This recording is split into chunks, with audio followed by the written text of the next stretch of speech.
Hamjamboni, kwa majina naitwa Pastor Grace Jenga wa Ezra Christian TV. Nimekuja kuwaletea habari njema.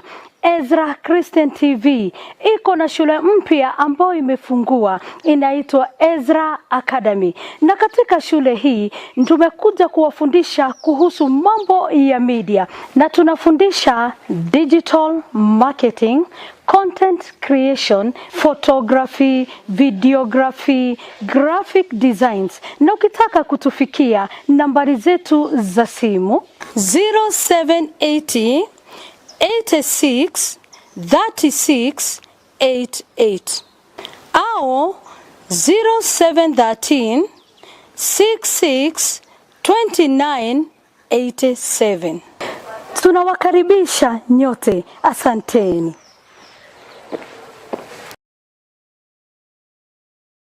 Karibuni sana watazamaji wa Ezra Christian TV na hasa show ya Chumba cha Mawaidha. Leo show imewaka moto sana. Tunazungumzia kuhusu viongozi ambao wanaleta mabadiliko. Na kufanya hivyo tuko na mshauri nasaha mwalimu Eliud, na ataweza kutuelezea hizo P5 ni P gani hizo hasa. Kwa hivyo wewe ambao unatutizama mahali pale, hebu starehe na usije ukagusa hiyo na kubadilisha channel, sababu leo tumeandalia show ambao wewe pia ukifika mwisho utasema kweli Bazuu leo pamoja na mwalimu wamefikiria. Vijana wetu wamekuwa na changamoto nyingi sana. Wengi wao wameingilia kwa unywaji wa dawa za kulevya, unywaji wa pombe. Wengine wala mbele hata nyuma hawana. Na tukiangalia katika takwimu ambazo tumepata kutoka nchi za ng'ambo na pia hata hapa Kenya. Kama juzi nilipata kutembelea gereza zetu. Na jambo la kunishtua ni kwamba baadhi ya wale vijana wako huko, wengi wao hawana baba. Ama baba hapatikaonekani kwa nyumba. Na imechangia kwa hao kuweza kuingia katika hiyo hali. Na wengine wanajutia, wanasema kama ningekuwa na baba, hii jambo ingekuwa ni tofauti sana. Kwa hivyo karibuni sana wale ambao ni wageni, na waomba kwa heshima uweze kufinya hiyo like, hata uandike comment hapo. Hizo comments zinatusaidia sana. Na zaidi ya hiyo, finya notification bell ili tuweze kujua, ili uweze kupata show hizi moto ambazo tunaleta na kuwaandalia. Kwa hivyo karibuni sana. Huyu ni Bazuu the wise man. Napenda kukaribisha mwalimu wetu Eliud aweze kuwasalimia, alafu sasa ndio tuweze kuongea kwa kina kuhusu hii mada ambayo ni raising sons to be effective leaders. Asante. Bazuu. Habari ya leo? Leo nimebambika tu sana. Yes, no. Tumeona utepetevu mkubwa sana wa viongozi. Kabisa. Na katika Sunday tuko na chambua yes, tukiwa nyuma ya hema. Yes. Tumegundua kwamba mwanaume anachangia pakubwa sana. Kuona kwamba kuna ndio kijana aweze ama mwanaume aweze kusimama na kuwa kiongozi ambaye anafanya mabadiliko. Yeah. Lazima uangalie malezi yake yalikuwa namna gani. Na tunaona hao viongozi ambao tuko nao, labda kulikuwa na kuzembea mahali kwa wanaume ambao walikuwa katika maisha yao. Yes. Sababu viongozi wapo awali, ulikuwa unaona ni viongozi walijitolea sana na walipenda kufanya kazi yao. Kwa hivyo karibu. Asante sana. Asante Bazuu kwa siku ya leo. We have another opportunity, and actually last Friday tulikuwa na a similar experience. We are talking about men. Tulikuwa tunaongea kuhusu the role of men in a family setup, especially husbands. Their role to their wives and their role to their kids. How they are supposed to make sure that their family affairs are running on well. And then today now we are talking about the role of a man in raising a boy to become a man. Wow. Raising a boy to become a responsible leader, a man in the society. Because one thing which is a fact is that a male is born, but a man is made. True. Very important. Everybody who calls is born male. The male, the gender male, you are born. That one you don't have to do anything to work on. Hiyo ni mambo ya Mungu. Yes, you unazaliwa tu ukiwa na everything. But the man in the male is someone's responsibility. True. It's done through hard work. There's somebody who has brought out the man in the male. That's why these days, unfortunately, you find a male in their 50s, in their 60s, their 70s, calling themselves men. Yeah. But you look at their behavior and you are like, no. These are just males. Yeah. There's no man in man. this male. There's no man. So it is then the responsibility of a man to bring out the man in the male who is a boy. True. Because when a boy is born, the environment that he is born in nurtures him to become a man. True. Even when we talk about circumcision is just a physical ritual that tells you umevuka Rika. Umevuka Rika. No, you're no longer the boy mwenye atakuwa anatembea kwa barabara na mpira na nini na all those toys. No, now you have to change your behavior because now you're not a boy anymore. Sasa wewe ni mwanaume. But if you do that physically in the body and you don't do it. Lazima utahiri fikra. Yes, kama hujatahiri fikra that you've done a na kutahiri fikra ndio hiyo sasa lazima kijana apitie mafunzo. Exactly. Na ndio hizo 5 P's. Yes, the training that we are talking about today. Because the transition is not really physical. It's psychological. Really? Because you've seen people who behave in a different way and they say they are like this, but their behavior is yes. So you've seen teachers who don't really behave like teachers. They behave like students. Really? You've seen men of God who don't really behave like men of God. They behave like people who don't even know God. Yeah. You've seen yani leaders, even the politicians, the political leaders. They say they are leaders, wako na mikakati, wako na mipango, wako na nini. But when you look at that person, uongozi hauko yes, uongozi ni kiongozi lakini hana uongozi. You know? That is the same scenario that now we are finding in the generation of men that right now are calling they're coming up men. Some of them you look at them and you're like, no, I think in you masculine is somewhere around 10%, feminine is somewhere around 80%. Then that means there's a problem. There's a man in the life of this guy who is now a young adult or sasa amekuwa adult. There's somebody who was supposed to be there when this guy was a boy. Akuwa pale ndio ameacha utoto. You know when a child akona utoto zake, so wewe you don't want, like one time nilikuwa nimeenda nyumbani na kijana yangu very small one, hata hajafikisha 2 years. And then a certain guy mtoto anafanya chakula yake hapo na uchafu na nini, kukula mchanga. And then the guy was like, wewe mtoto acha utoto. And I was like, what did you say? Huyu mtoto hapa na mtoto kutoka hapo mko na utoto mingi. And I was like, of course huyu ni mtoto anafaa kuwa na utoto. Sasa wewe ndio umeleta uzima wako kwa mtoto. Kwa huyu mtoto, wacha mtoto akuwe mtoto. You see? But now when sasa huyu mtoto ametoka kwa hiyo utoto sasa, ameanza kumachua, ameanza kuacha hizo tabia za utoto. There should be a man, mtu wa kumlea. You know, mark timing. All this time there should be a man mark timing to see that this boy ameanza kurealize akona is a male. Ameanza kufeel akona some attractions to the opposite sex. Sasa hiyo time sasa ndio mwanaume sasa mwenye ako karibu anafaa achomoke amwambie now jana nilikuona umeshika kasichana mkono, kuja uniambie hiyo story. And then now story ndio hii, unakuwa hivi, utafiri hivi, kutaenda hivi. So that is why we are here today, so that we can be able to transform the boys and the males into men. And far beyond men, because we want to make sure that they are effective leaders. Yeah. Because the major role of a man, anywhere he goes, even in a family, it is to lead. That's why he is the head of the family. He is the leader he leads, making sure that everybody is okay, everybody's affair is well dealt with, everything is running on smoothly. So that overseeing, if we don't start this at an early age with boys, then we are going to really miss this opportunity.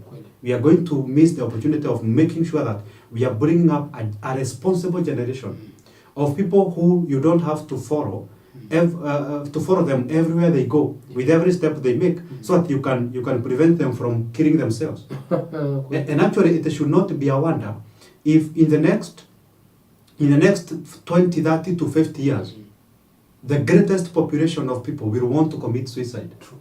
Because the kind of suffering that people are going through today, the kind of suffering that people are heaping on their shoulders is too much. Yeah. The rates of suicide has increased with time.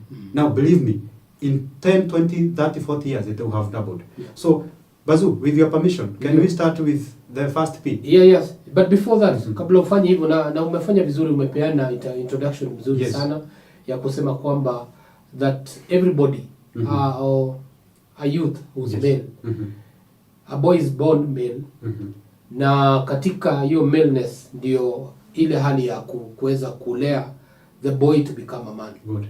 And that's very important. So yule ambaye anatutizama pale, you need to know that very well, that a young boy is born male, but being male is very different from being a man. And then once a man becomes a man, then leadership comes into him. And this is biblical. Inatoka katika Biblia. When Adam was created, he was taken to the Garden of Eden. And when he was taken there, he was given some responsibility. Alipewa majukumu. Na majukumu haya ilikuwa ni aweze kufanya kazi pale katika ile shamba la Eden, kuilinda na kuona kwamba anafanya vile ambavyo Mwenyezi Mungu alimwambia. Na pia kuongoza hadi wanyama. He was on top, you know, alipewa ile mamlaka, dominion ya kuweza kuongoza wanyama. Kwa hivyo mwanadamu mwanaume mahali aliko ni kiongozi.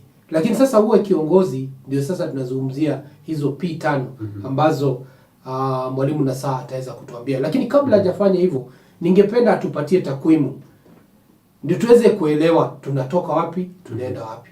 Sababu ana takwimu ambazo ni mzito sana, ambazo zinachangia pakubwa kuonyesha kwamba uzembe wa wanaume kwa kulea vijana unachangia pakubwa sana katika jamii yetu. Karibu. Kweli.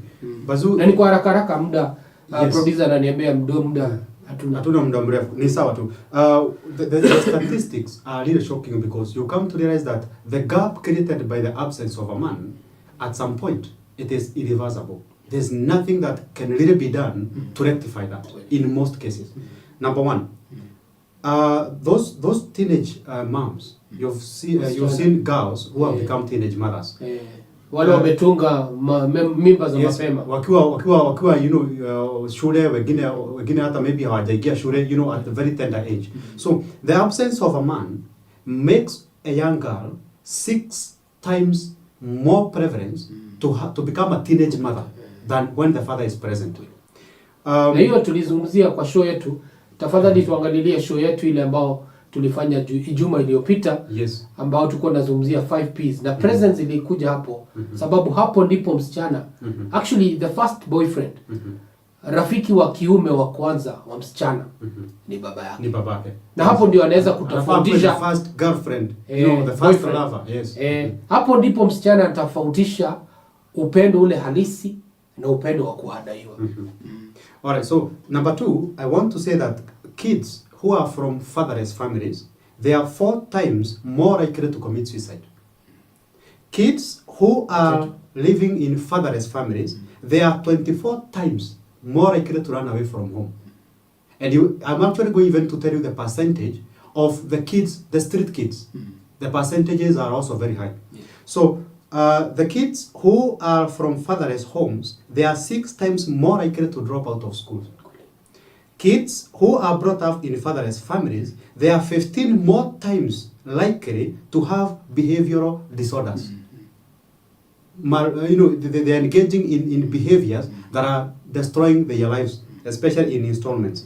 Kids who are brought up in fatherless families, wizi, you know, ukora hapa na pale, inaweza kutunga mimba, kudunga mimba huko kwa kijiji, and all that. Usharati. Yes. So kids who are brought up in fatherless families, they are 10 times more likely to commit to rape someone. That's the kind of behavior disorder that we are talking about. Yes, kunajisi. They don't have self control. Akiona tu msichana mwili ikisimama ni hivyo. Hakuna kitu kingine, they cannot control themselves. So kids who are brought up in fatherless homes, they are 15 times more likely to end up in prison. 15 times more likely to end up in prison. So the kids brought up in fatherless homes, they are 73 times more likely to be killed. They are getting killed because of the behavioral disorders, raping, and we also have yes, issues za kuibaiba and all that. So 73 times. So 63% of youths who commit suicide are more likely to come from fatherless homes. 90%. Yes, kubwa sana. This one is another big one. 90% of homeless kids and those who have run away from home, they're in streets. 90% of them are most likely from fatherless homes. Another one, 71% of high school dropouts are more likely to be from fatherless homes. 85% of kids with behavioral disorder, we have talked about that. Yes. 80% of convicted rapists, 80% are most likely from fatherless homes. And finally, we can say that 85% of youths who are in prison, 85% are more likely to come from fatherless homes. The gap created by a fatherless home ni kubwa sana. Bazoo, I don't think we can have even strategies that can be able to fill that up.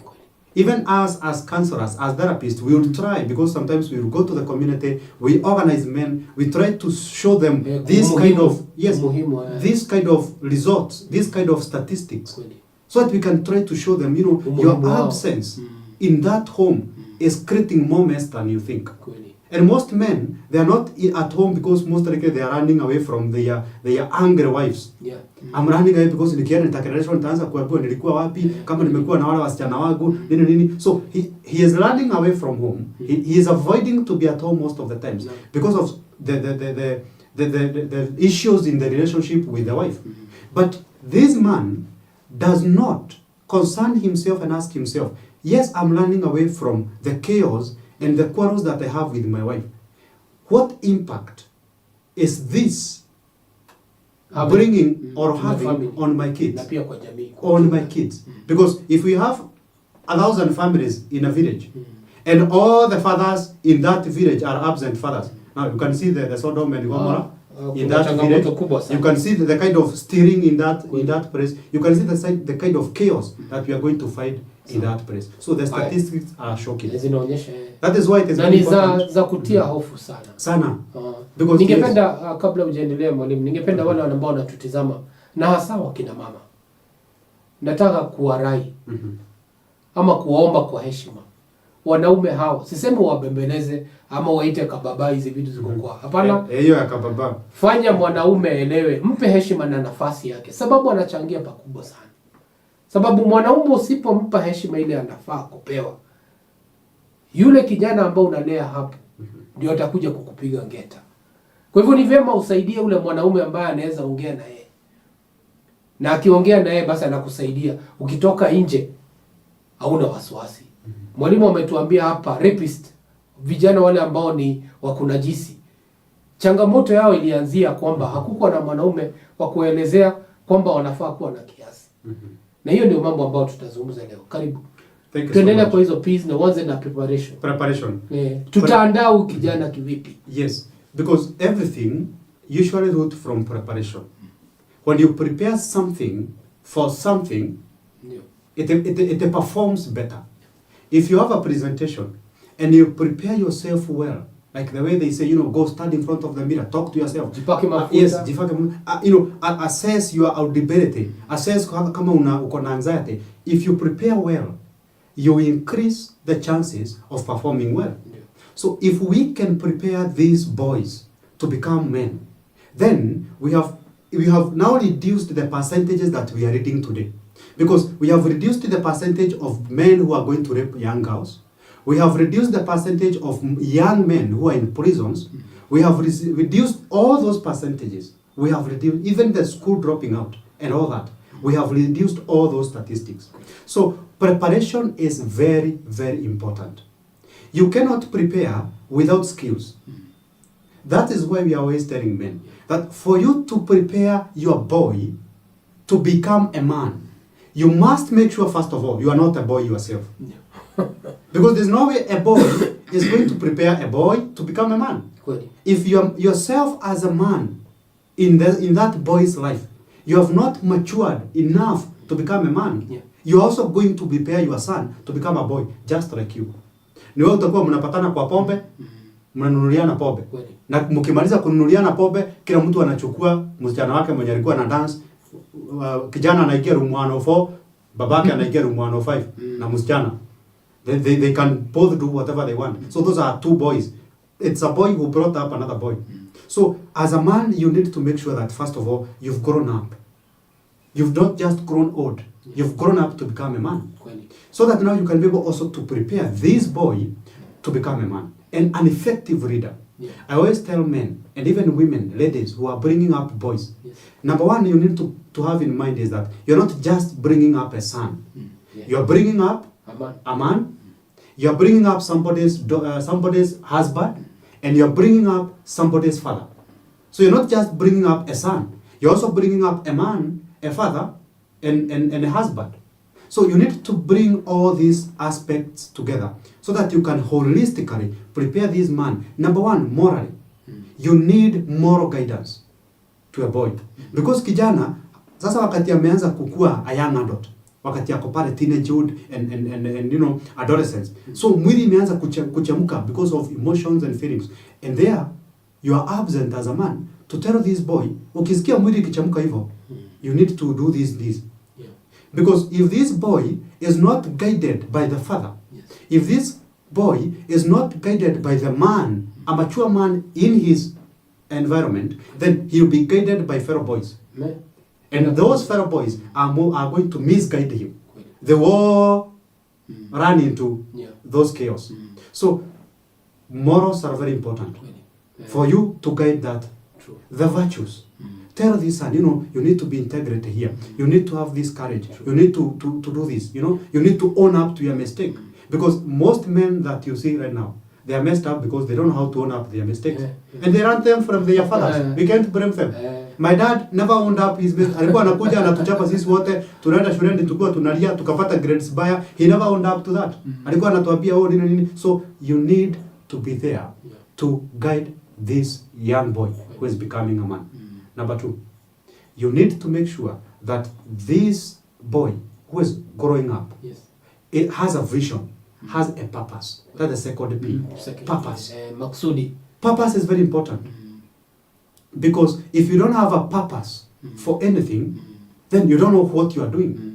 Na mwanzo ni kama unazungumzia kuhusu maksudi. Yes. Jambo ambalo ungependa kutilia mkazo ni kwamba lazima kwanza huyo kijana ajijue kwamba yeye ni nani. Identity. Unajua kwamba haujijui basi maksudi hauna. Because you don't know who you are.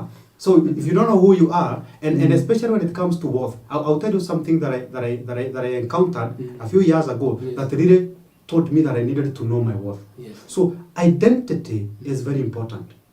Because you identify you choose your purpose depending on how you identify yourself. Most of the times, your identity guides your purpose, it guides your actions, it guides your behavior. Those people who have no idea who they are, even you don't even have to go to the depths of identity. You just need to know, I'm a man, I should behave 1, 2, 3. That's the shallow aspect of, you know, being able to identify and know who you are. So if you don't know who you are going to do things that are not in alignment with who you are. So you need first of all to know, who am I? Why am I here? What should I be doing? So that you can do things that are in alignment with who you are. Self-worth is very important. One day, just a few years ago, I had a client. So the client came to me, and then as a counselor, so I was charging the client. So nikamwambia, now I charge this amount for this session, for the session. Yes. So nikamwambia akabagain, and then because I didn't know my worth, akabagain mpaka less than half of the amount. I had said, you know, I'm going to charge you 20,000. So alibagain, but pia mimi because nilikuwa nimesota. Akabagain akateremka mpaka 8,000 from 20,000 a few years ago. And then now I was like, after all, 8,000 at least nitalipa nyumba, at least alafu nitakula siku mbili tatu. And then I offered the service. Wacha ifike wakati wa kulipa. This guy alikuwa ameniambia, "Oh, niko na sukari, niko naenda hospitali, niko na watoto sijui nini." Wakati wa kulipa, that guy alitoa pesa kwa mfuko, imefungwa na rubber band. Let me tell you, hiyo pesa iliniuma. Remembering that nilitoka 20,000. Nikashuka hadi 8,000. And then this guy alikuwa ameniambia venye amesota hana pesa. Akatoa pesa hivi, kitita cha pesa. It was I believe it was nothing less than 100,000. Akatoa hivi akanihesabia 8,000. I was like, what was I thinking? If I knew my worth, this person came to me because they needed my service. Yes. And here I am belittling myself. I don't know my worth. And from that moment on, I said, if you cannot afford me, see you around. Asante. Yes, go to the person who can afford. So it is very important for you to know your worth. You cannot know your worth if you don't know who you are. If you have a mistaken identity, you'll have a distorted self-worth. Number 3, provision. Yes. Provision, we talked about it. As a man, you need to be present. And to provide. Present to provide. And not just money. Let your son know what it feels like to spend time with a man. To spend time with the father. Yes. I told you of a story of a boy who paid his father so that he can spend time with him. Akamuuliza, dad, kazini unalipwa pesa ngapi? Akamwambia nalipwa 1,000 every 1 hour. Akamwambia ni sawa. Akakaa after 2 weeks akamwambia, dad, unaweza nipea 1,000? Akamuuliza unataka pesa ya nini? Si umekula, si uko na bosi? Akamwambia tu, dad, nipe. Akamnyima. Kijana akaenda kulia kwa bedroom. Babake akamfuata akamwambia, now because hujai niomba pesa tena, wacha nikupe hiyo 1,000. Akachukua. And then after a few minutes akaita babake akamwambia, now dad, I want to pay you hii pesa umenipea so that you can spend time 1 hour with me. Ile 1,000 unalipa kwa kazini. Leo, yes, leo either uchelewe kwenda kazini ama utoke mapema, then nitakulipa hiyo 1 hour so that you can play around with me.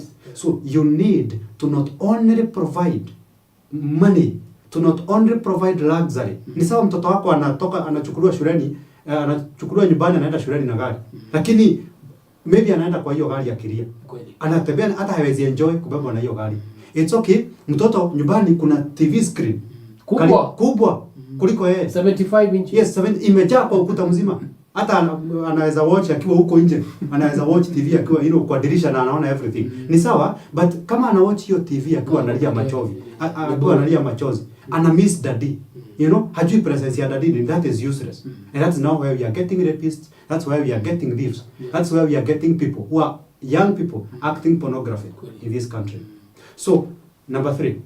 Number 3 ndio hiyo sasa umemaliza. Number 3, yes, provision. Na kabla hujaenda ningependa wale ambao kidogo umeingia kuchelewa, tunawashukuru sana.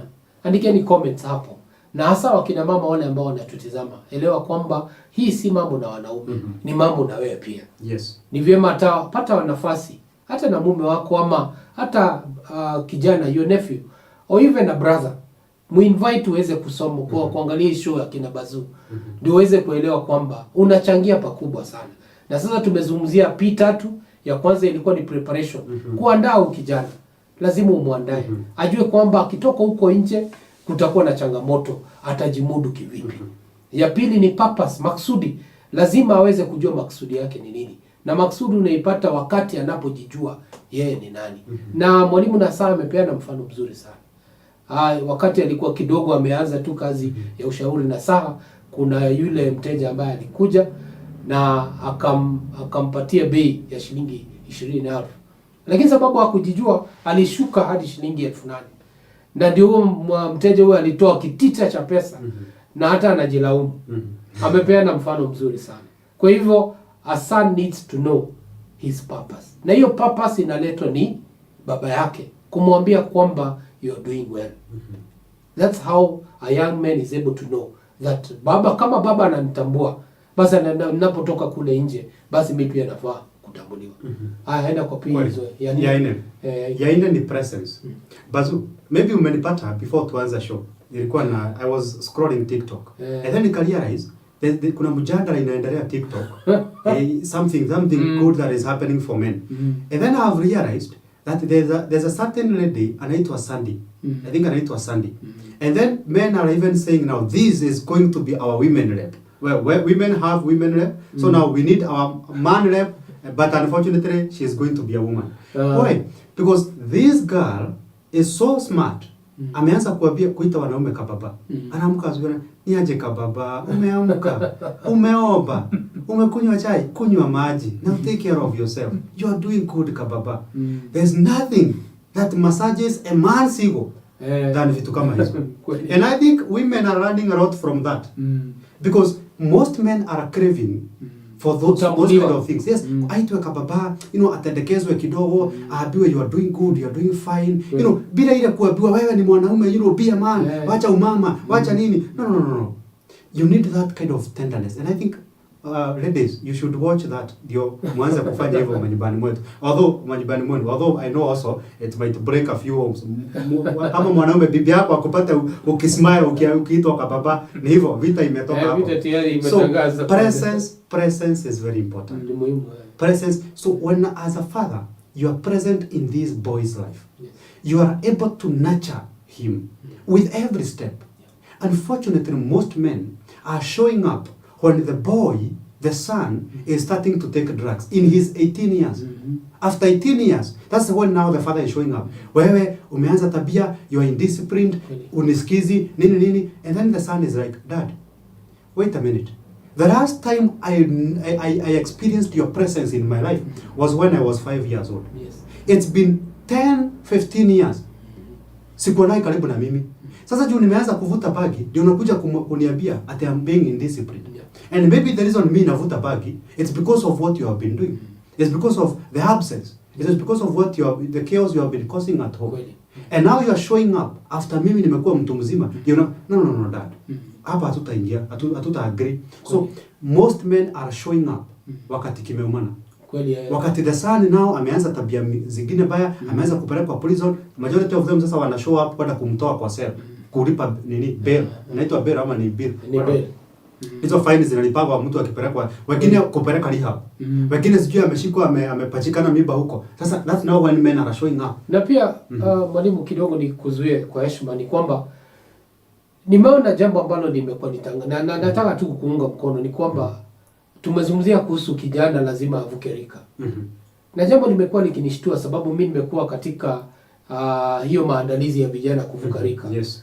Na jambo unitia hofu ni kwamba vijana wanapokuja kuvuka rika wanaletwa ni idadi kubwa, wanaletwa ni wakina mama.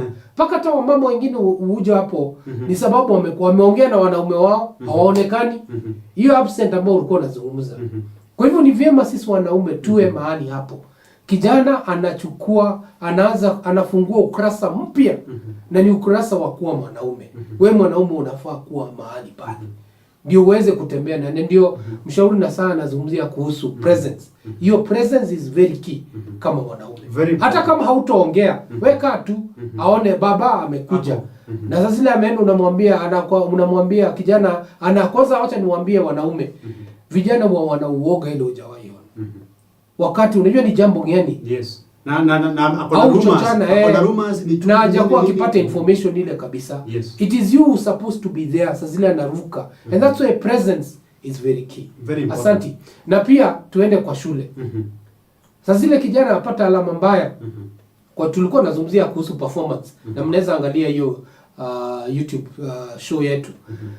Utapata idadi kubwa hata shule za vijana. Yeah. Mahali ungezania mwanaume ndio angekuja kujua kijana wake anaendelea namna gani. Kijana hayuko. Na utapata ndio kulipa fees imetosha. Yes. Ni mzuri. Lakini kulipa fees haijatosha. Your presence is very key. Kwa hivyo wewe mwanaume ambaye unanitazama, huu ni Bazuu. The wise man. Nataka kukupatia ushauri wa bure. Simama na huyo kijana wako. Na utakuja kunilipa baadaye. I'm giving you a blank check. Kijana huyo ukitembea na yeye, utasimama kifua mbele, ukionyeshana kwamba ulifanya kazi. Lakini lazima na wewe ufanye maksudi. Karibu. Wacha niwaongeze dosi nyingine. Huyo kijana yako anakuhitaji wewe kuliko venye anahitaji hiyo pesa yako. Anakuhitaji wewe kuliko venye anahitaji kupeleka kwa nyama choma kila weekend. Anakuhitaji wewe presence yako kuliko venye unamuitia taxi, anachukuliwa na watoto wao wengine, wanaenda kucheza, wanaenda kuswim, wanaenda kila pahali, wewe unaachwa nyuma. And it's a big shame as a man that you are present in a child's life. Kijana wako anaenda kutahiriwa na uko hapo. Labda umefika hiyo asubuhi ukiwa mlevi. Mamake ndiye anaenda kushika kijana miguu kwa kitanda pale akitairishwa, anaambiwa shika vizuri. Mamake inabidi aangalie kando hivi. Na wewe mwanaume ni aibu kubwa kama uko katika maisha ya huyo kijana. So it's a big shame. So men, you need to take your place. And unfortunately, the presence of a man is needed everywhere. It's not just in the family setting, in the society. Because if every family there's an absent man, as I said, that society is chaotic. You go to church right now, the ratio of men and women, hakuna kitu kama hiyo hatuwezi patana. Unapata ladies ni 90, wanaume ni 3 na vijana kadhaa. You know, so everywhere you go, you call for meetings za wazazi, parents meeting, the number of women who are going to show up. And it's okay, men, we understand you are busy working. Fine, that's good, that's amazing, you are doing an amazing job. But again, if you unatafuta tu pesa uendelee kueducate kijana, ndio hao wanafika university, anakuja nyumbani ako na degree 4, ako na degree ya chenye alikuwa anasomea, ako na degree ya pombe, ako na degree ya bagi, na ako na degree ya prostitution. Because that you gave him all the money he needed, but you failed to give him the most vital, the most important part, which was your presence. So every man, you need to make sure that hata kama unatafuta pesa, tafuta ndio, lakini ikifika kiwango fulani sema my family wanaweza kula, wanaweza kunywa, nyumba nimelipa, school fees nimelipa, hata kama sio international schools, hata kama nimelipa ka day school, lipa hiyo. Wacha apate si kwa masomo na akue presence yako ni huyo mtoto maisha yake imebana. Ni kama ako na A. Hiyo ni A. Mzuri sana. Kuliko apate grade ya A kwa masomo yako. Lakini presence yako ni hii huko chini. Karibu inaenda F. Because you are very present. Huyo mtoto maisha yake umeharibu kabisa. So presence is very important. That is the 4th P. The 5th P ilikuwa ni protection, very important. Nimeambia wanaume vitu za maana mpaka pia mwisho inataka kunitoroka. So that is very important, Bazuu. Because if you cannot protection is very important. And we are not just talking about, being a bodyguard. No. Believe me, Bazuu. If you ever see a father who is following up his son everywhere he goes, akienda kanisa lazima amfuate, make sure amerudi nyumbani. Akiyetumwa kwa duka lazima angalie anatembea na nani. Shuleni lazima akuwe na secret agent. Lazima akuwe na spy. Neighbor, kijana mwingine ama watchman. Huyo kijana, that is a man ameremwa na kazi yake. Because the moment umekalisha mtoto chini, umemwambia this is the way to follow. You don't have to follow him so that he can follow the ways you have shown him. All you need is to sit down with your son. Show him the ways to follow. And believe me, those words, those guidance are going to follow him in every path he follows. You won't have to follow him with every step he makes. You need to protect your son from negative external influences. You need to make sure. Kwa mfano kama movies zile ambazo una watch. Yes, unapata kijana ni ako na 15 years. Lakini ile movie amewatch ni zingine zinaitwa aje? Which one? So this is 365 days. Yeah, zingine the entire movie is a pornography. It's just a few places unaona watu wamevalia nguo, but everything else is more pornographic. It's actually even more pornographic than even watching pornography itself. Unapata pia mzazi, mwanaume, mzazi amekaa chini na kijana wake, wako hapo, wana watch movie imeandikwa 18+. Na kwa tu hapo amerelax na popcorn. Anarusha tu kamoja. Now what people are kissing, watu wanatoana nguo, watu wanavuja vitanda kwa movie, watu wanavuja nyumba kwa movie juu ya venye wametoa huko. And then wewe kama mwanaume umekaa tu hapo chini na kijana wako. Are you not asking yourself, ni sawa wewe uko na bibi as a husband? Yeah. Wewe uko na bibi, mwili ikikuwa moto juu ya movie mnaochi imeandikwa vaitini iko na sex scenes na kijana wako. Wewe uko na bibi, utaenda muende msherehekee kwa nini? Kwa bedroom yenu. Huyu kijana wako na hata girlfriend hana, ataenda wapi? Sasa nao hao ndio wanafanya masturbation. Ataenda kunyonga manike. Siku hizi si haiti kunyonga manike, wanajiita kujinajisi. You're going to rape yourself.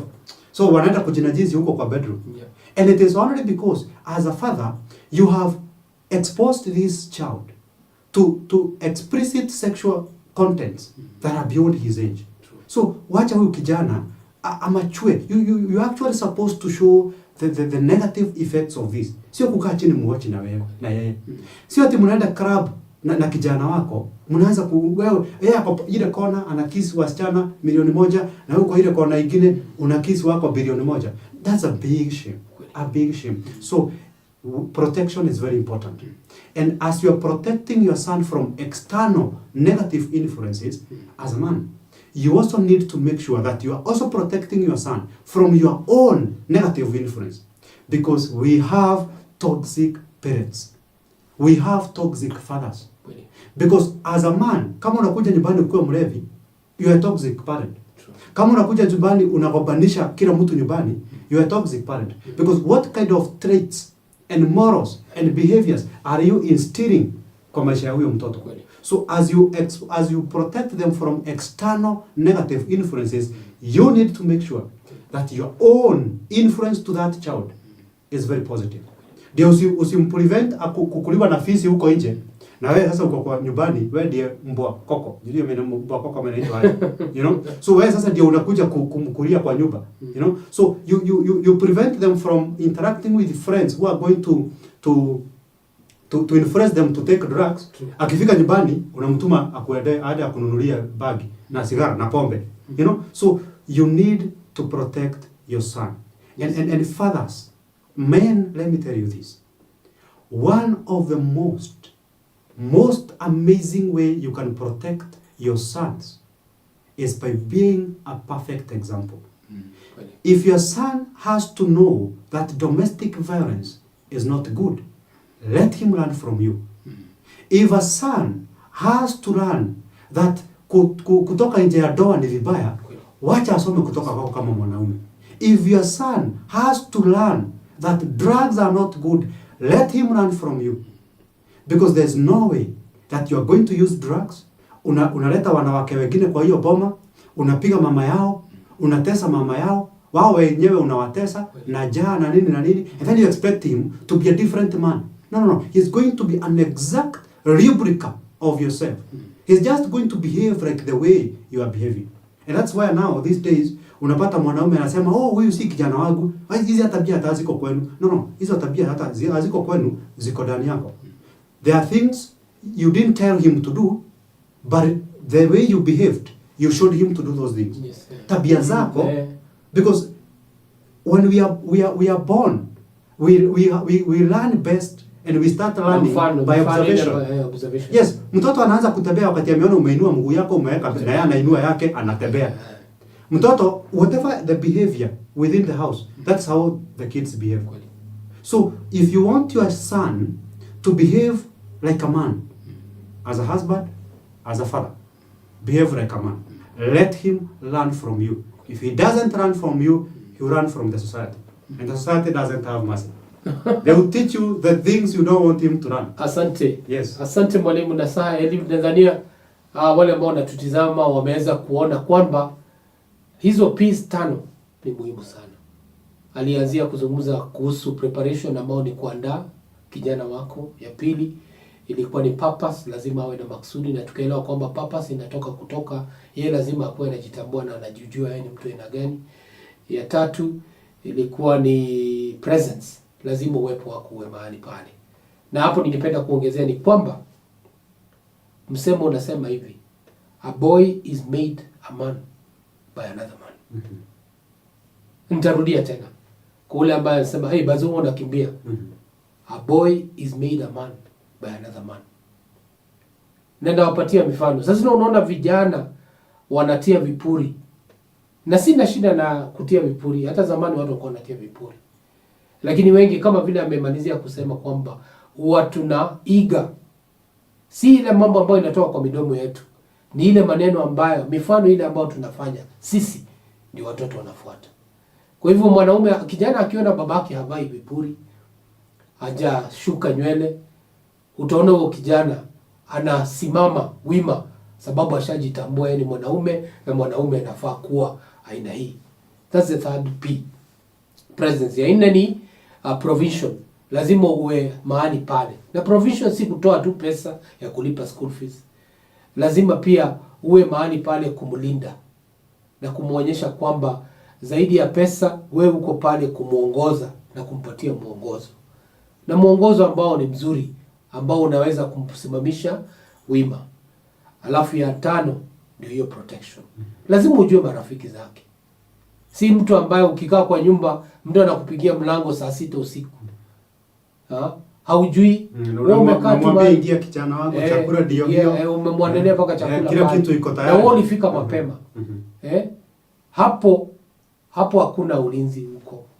Na kijana huyo hata kuwa kiongozi ambaye ni effective. Na tuweze kuelewa everything rises and falls on leadership. Na pia niongezee msemo. Wajaluo pia wana msemo ambao unasema kwamba samaki anaanza kuoza kutoka kwa kichwa. Tumesema kwamba mwanaume yeye ndio kiongozi wa familia ama jamii.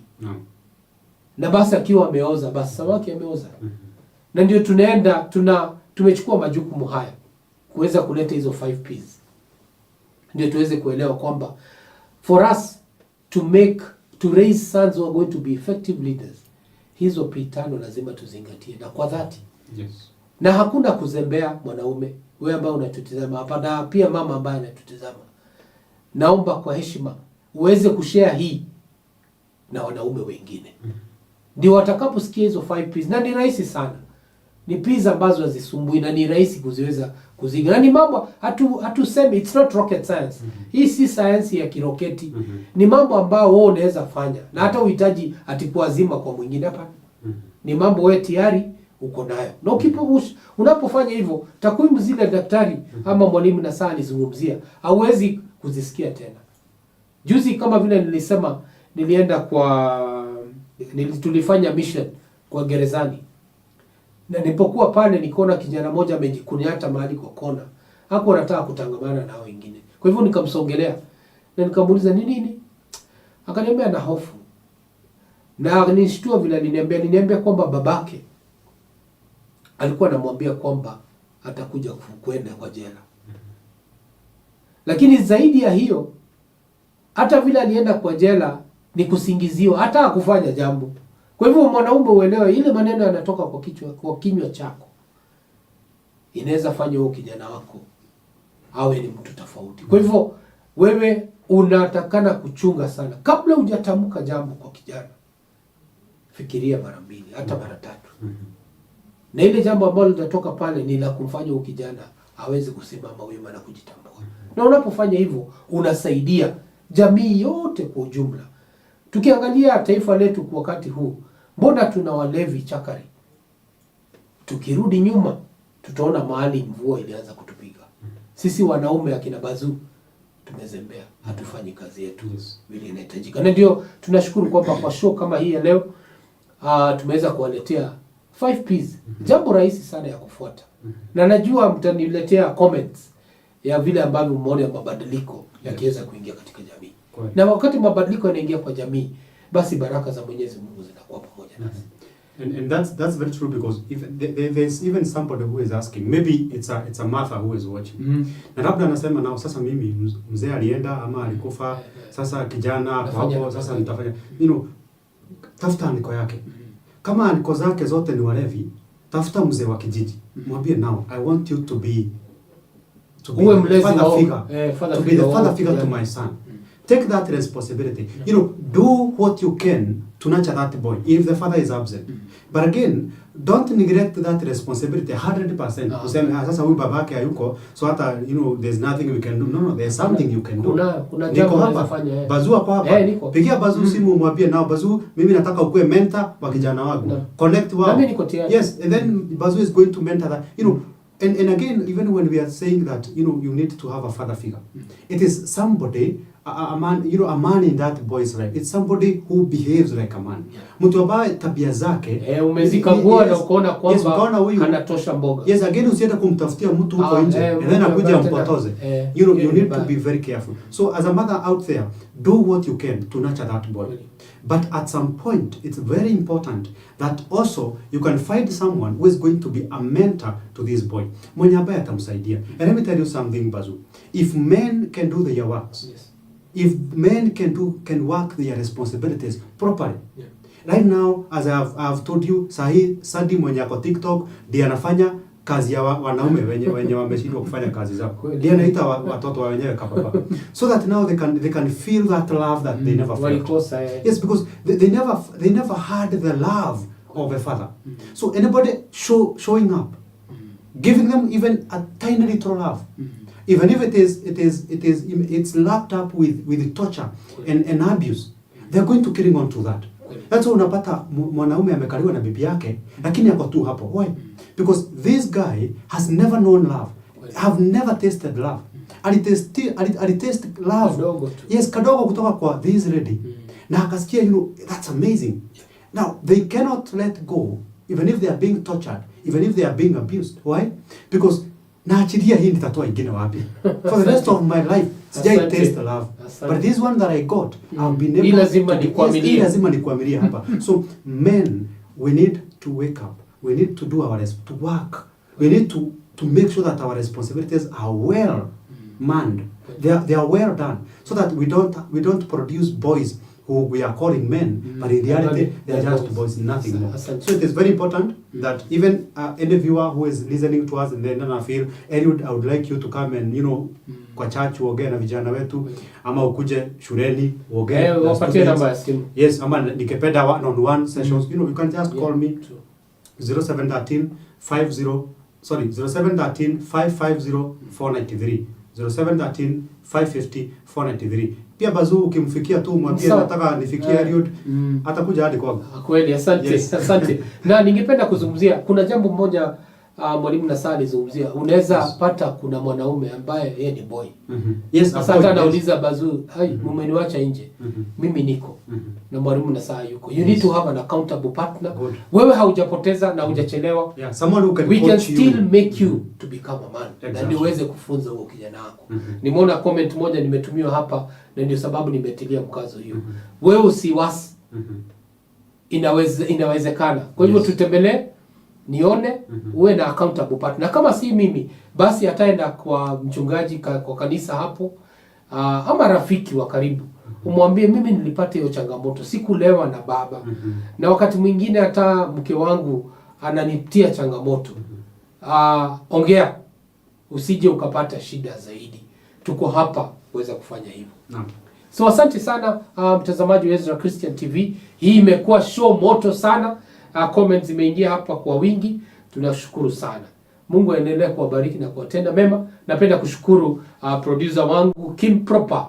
Amefanya kazi mzuri ya ziada pale hapo nyuma ya mitambo. Na pia Proper nimeona siku hizi anababwa na hiyo ya baba sana. Inambamba sana. Asante sana. Yes. Alafu pia napenda kushukuru mwelekezi mkurugenzi wangu Ann kwa kutupatia nafasi hii, na zaidi mama yetu Pastor Naomi kwa kuweza kutupatia nafasi hii murwa ya kuweza kuleta show kama hizi ambazo zinaelimisha na pia kuwatia nguvu watu pale nje. Mungu awabariki na watende mema. Asante.